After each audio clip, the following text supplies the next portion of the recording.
Caio livre pela ponta esquerda, bola passada para Caio, recolheu, dominou, cercado. Vamos com mais uma página na história do rádio esportivo. Deixou passar para Renato, preparou, de perna esquerda, tira gol! Armindo Antônio Ranzolin.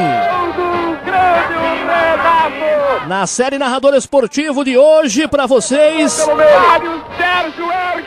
explicando para o nosso ouvinte que infelizmente esta entrevista com Ranzolin, nós não tivemos a oportunidade de entrevistá-lo, e o que consta na história é que ele deu apenas uma entrevista falando de sua carreira, falando de sua história no rádio.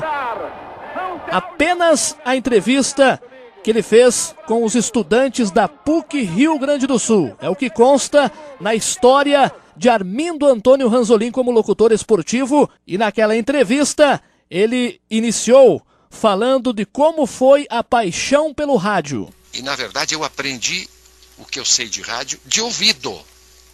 Porque, além da Rádio Nacional, depois começaram a surgir grandes emissoras, a Rádio Tupi, das emissoras associadas. A gente ouvia muito a Rádio Tupi de São Paulo, principalmente, era muito poderosa. E aí eu comecei a identificar uma por uma. Ouvindo o rádio e descobrindo o mundo pelo rádio, chegou um determinado momento que eu fiz uma outra descoberta para a qual eu não havia ainda prestado atenção. E ela resulta de um evento que aconteceu no Brasil em 1950. A Copa do Mundo de futebol, a última Copa do Mundo antes da guerra, foi a Copa de 1938, que se realizou na França. E nesta Copa de 1938, pela primeira vez, ela foi transmitida por rádio para o Brasil. E Gualiano Neto, que chamava-se assim o locutor, Gualiano Neto, que transmitiu esta Copa pela Rádio Cruzeiro do Sul, se eu não estou enganado, esse era o nome da rádio para o Brasil, disso eu não lembro. É 1938, eu tinha 1 ano de idade, disso eu não lembro, disso eu fiquei sabendo depois. Mas a Copa de 1950 foi a primeira Copa do Mundo depois da guerra. O Brasil cede e construiu um monumento, um templo do futebol, que é o Estádio do Maracanã. E o rádio trouxe a Copa do Mundo para dentro das nossas casas. E eu fiquei, de fato, muito impressionado, aquele impacto de acompanhar pelo rádio os grandes jogos. E eu comecei a me empolgar com os feitos da seleção brasileira, que só não foi campeã do mundo em 1950 por um acidente. Os brasileiros achavam que já eram campeões na véspera, e futebol nunca se ganha antes do apito final, não é? Quanto mais na véspera. Não é? Então, o que aconteceu? O Brasil perdeu a Copa para o Uruguai e houve uma comoção nacional. E o que ficou então? Ficou para mim a vontade de terminar daquela Copa de 1950, voltar a saber o que ia acontecer com aqueles jogadores. A Copa de 1950 tinha o Vasco da Gama do Rio de Janeiro como base. O maior número de jogadores daquela seleção eram do Vasco, o técnico era do Vasco. E aí eu, de repente, me vi torcedor do Vasco. E eu era, na minha infância, fanático torcedor do Vasco. E eu acompanhava o Campeonato Carioca. Depois eu descobri que havia campeonato também em São Paulo. Comecei a acompanhar São Paulo. E aí comecei a ler tudo o que eu podia ler sobre futebol. Eu tinha um tio meu que fazia viagens para São Paulo. Ele era um caminhoneiro, ele levava e trazia mercadorias e me trazia os jornais, e eu lia os jornais e eu consumia. Então, aí eu troquei as revistinhas em quadrinho. Eu não cheguei a trocar porque continuava comprando, né? Na banca lá em Lages, e também pelas informações, revistas especializadas de esporte, e comecei a me interessar por isso. E nós fizemos, com os nossos companheiros em Lages, nós fizemos um campeonato que era para disputar o título de campeão brasileiro, e nós fazíamos o campeonato de futebol de botão. Quer dizer, hoje ainda existe, né? E como é bom aqueles que vão para cima de uma mesa para jogar futebol de botão. Até hoje eu jogo. Às vezes me convidam, quando eu tenho tempo, até hoje eu jogo. E o que aconteceu? Eu comecei a narrar, e eu narrava os jogos do futebol de botão. Armindo Antônio Ranzolin. Essa entrevista, os alunos da PUC Rio Grande do Sul. Fizeram com ele logo no encerramento de sua carreira, ali na década de 90. A última Copa do Ranzolin foi em 1994. Narrou pela Rádio Gaúcha. Vamos acompanhar como foi a sua chegada ao Rio Grande do Sul. Ele nasceu na cidade de Caxias do Sul, mas com 1 ano de idade mudou-se para Lages. Foi lá em Santa Catarina que ele iniciou a sua carreira no rádio e conta mais um pouco nesta entrevista. Em 1955 foi fundada uma rádio em Lages. Um grupo de Florianópolis veio e fundou uma rádio em Lages, a Rádio Diário da Manhã, em Lages. E eu fui convidado pelo Jornal da Cidade, que era um semanário, para escrever todas as semanas uma pequena crônica sobre o campeonato amador, que na verdade era campeonato varziano, se chamava também assim, o campeonato da várzea, né? Ou seja, os limites em torno de uma cidade que não era grande, era pequena, mas também tinha já seus vilarejos e seus bairros. Bom, então quando eu cheguei, quando essa emissora chegou em Lages, e eu fui convidado para apresentar um programa de esportes, e eu fui porque eles leram o meu nome numa coluna de esportes no jornal, que era o Correio Lagiano. E eu comecei a produzir uma resenha esportiva. Eu produzia e apresentava, meia hora por dia. Aí me convidaram para ser o locutor comercial. E eu lia comerciais. Daqui um pouco já me convidaram para ser o animador de um programa regionalista de manhã, que tinha, naquele tempo já começava também o movimento de música regionalista. E nos domingos de manhã me levaram para o palco do cinema, onde tinha programa de calouros, e eu era apresentador desse programa de calouros. Então, daqui um pouco eu era uma pessoa que falava em rádio. E que comecei, então, não apenas a ouvir, mas também a fazer rádio. E em 1955 eu comecei a viver, então, esta experiência dentro de uma emissora de rádio, e eu nunca imaginei que aquilo fosse para valer. Em 1956, eu narrei a primeira partida de futebol pela Rádio Diário da Manhã, entre 2 clubes locais, no Estádio Municipal de Lages. Por coincidência, esta foi a data, dia 18 de março de 1956, eu não esqueço, em que o Rio Grande do Sul, representando o Brasil, era a seleção brasileira, ganhou o campeonato pan-americano na Cidade do México, empatando com a Argentina. Eu ouvi aquele jogo minutos antes de ir para o microfone e transmitir a minha primeira partida de futebol no Estádio Municipal de Lages. Agora Armindo Antônio Ranzolin conta como foi a chegada no Rio Grande do Sul, a volta e a sua primeira rádio na cidade de Porto Alegre. A Rádio Difusora era dos diários e emissoras associados, tinha sido comprada pelos padres capuchinhos e fazia parte de uma rede de rádio da Ordem dos Capuchinhos e estava lançando uma programação nova em Porto Alegre, que era uma programação de esporte, música e notícia. Quando eu chego na Difusora para fazer o teste, já ressabiado de uma reprovação na Rádio Guaíba, em 15 minutos eu fiz um teste de leitura, eu fiz um teste de redação, em 15 minutos eu fui contratado. E eu comecei então a minha carreira de repórter na Rádio Difusora. A Rádio Difusora é muito forte em radiojornalismo, havia jornalistas muito experientes que fizeram carreira. A Difusora passou a ser uma rádio-escola importantíssima. Por ali passaram vários e vários profissionais que depois fizeram carreira nas emissoras maiores.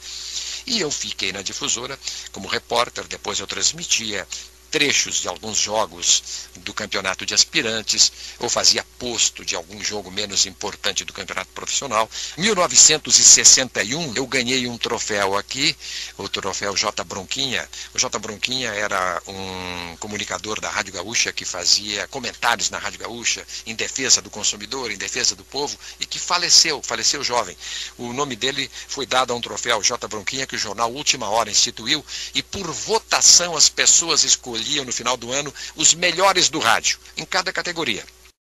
E em 1961 eu tive o orgulho de ser escolhido por votação popular como o melhor narrador esportivo do Rio Grande do Sul. Então fizeram um marketing e fizeram uma aposta em mim, que me lançou. Em 1961 narrei meu primeiro Grenal.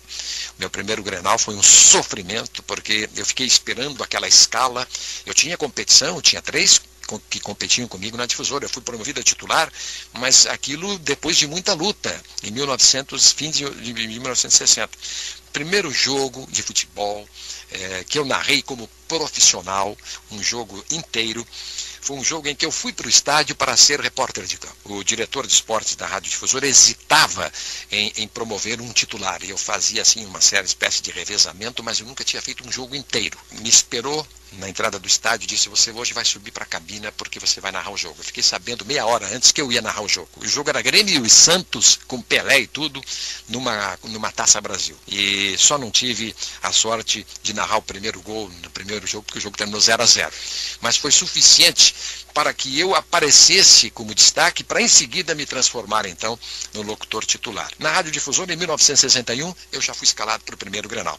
Só que naquele Grenal, seria no Olímpico, um Grenal muito esperado, muito aguardado, porque o Grêmio queria ser hexacampeão gaúcho e já era penta, faltava só ganhar aquele ano.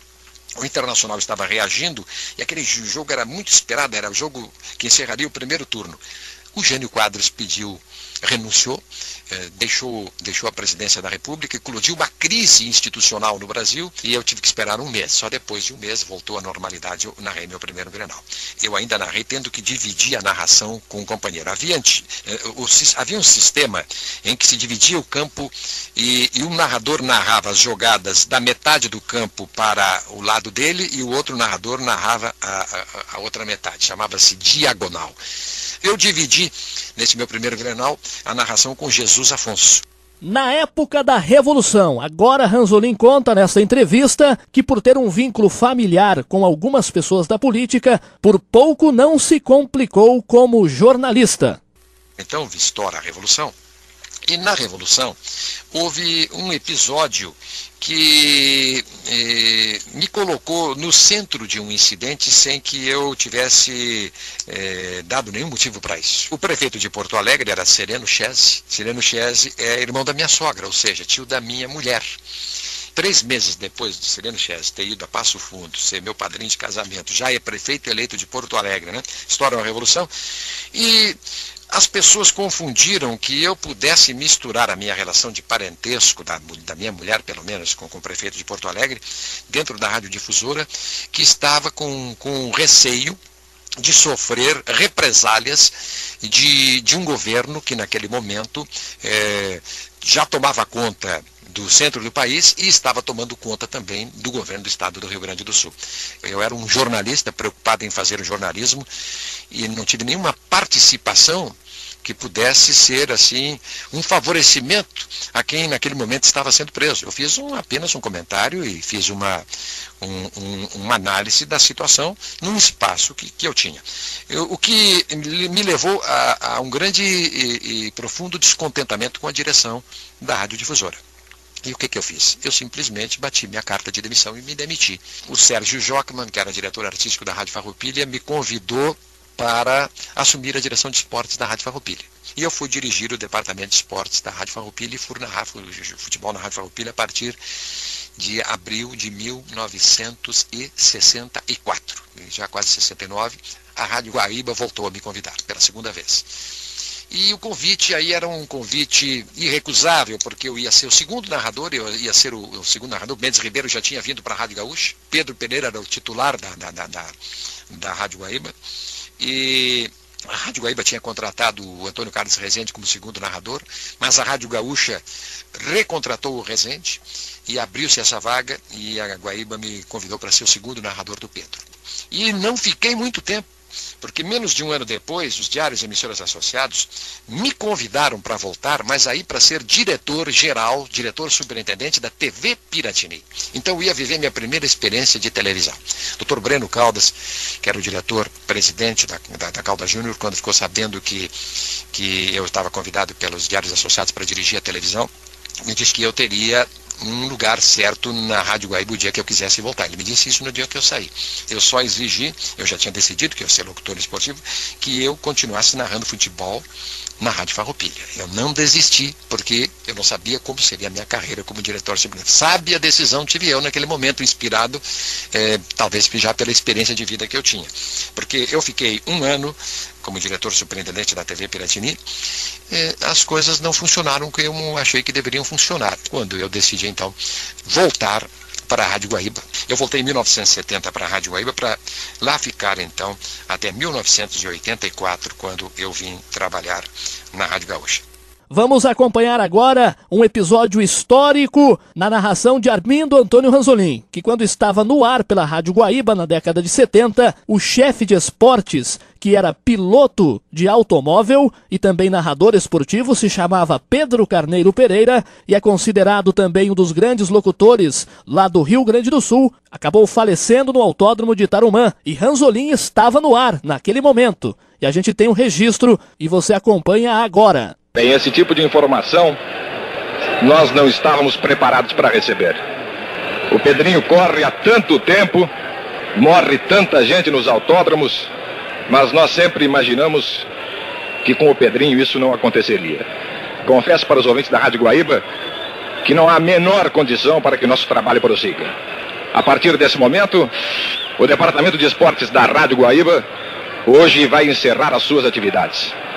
Nós não transmitiremos o jogo do Internacional em São Paulo, nem o jogo do Grêmio contra a Desportiva Ferroviária. Vamos colocar um ponto final na participação do Departamento de Esportes da Rádio Guaíba nesta jornada esportiva Ipiranga e nesta transmissão aqui do Beira-Rio. Colocamos este registro no ar porque na entrevista de Ranzolin ele lembra deste episódio. Talvez o maior deles, aquele que foi um irmão, um verdadeiro irmão de profissão para mim, que foi o Pedro, porque eu era o segundo dele, e depois eu era o coordenador da área de esportes, onde ele era o diretor, e eu convivi com o Pedro, que eu já conhecia da faculdade, ele não era da mesma turma que eu, mas nós fomos contemporâneos na faculdade de Direito, então eu trabalhei com o Pedro uma parte, vamos dizer assim, um ano no primeiro estágio, e depois de 1970 até 1973, quando desgraçadamente nós o perdemos naquele acidente em Tarumã. A verdade é o seguinte, interrompeu-se uma carreira quando ela praticamente estava se iniciando a carreira do Pedro. Então imagina até onde chegaria Pedro Carneiro Pereira se tivesse continuado conosco. Pedro, ele era um profissional competente como comunicador no microfone, ele não fazia apenas esportes, ele era um grande entrevistador. As grandes entrevistas feitas pela Rádio Guaíba com os grandes candidatos à presidência da República, os grandes políticos da época, na época em que naquele tempo não havia ainda esta facilidade de entrevistar grandes personalidades todos os dias, eles eram muito difíceis de serem trazidos para dentro de um estúdio. O Pedro é que apresentava. Távola Redonda, o grande programa de entrevistas na Rádio Guaíba, era o Pedro que fazia. Lembrando mais uma vez que esta entrevista está disponível na internet, www.pucrs.br. Lá estão entrevistas com figuras do rádio esportivo. E nós, aqui da série Narrador Esportivo, fizemos a tentativa de entrevistar Armindo Antônio Ranzolin por 3 ou 4 vezes. Fomos até muito incisivos na tentativa de entrevistá-lo, com aquela ansiedade de trazer para você, ouvinte. Ele não quis dar entrevista, é um homem muito gentil. Durante as ligações que fizemos com ele na tentativa de entrevistá-lo. E é claro que você, ouvinte, não poderia ficar de fora. Acompanhou então esta entrevista que historicamente parece ser a única que Armindo Antônio Ranzolin deu falando dos bastidores do rádio e de sua vida. Senhoras e senhores, Armindo Antônio Ranzolin. O Rio Grande do Sul e o Brasil vão viver uma madrugada que não terminará antes do sol nascer. O país do sol nascente vai mudar. Não será o Japão nesta madrugada de domingo. Será o Brasil, onde o sol vai nascer para festejar o Grêmio campeão do mundo. Terminou! Grêmio campeão mundial de futebol!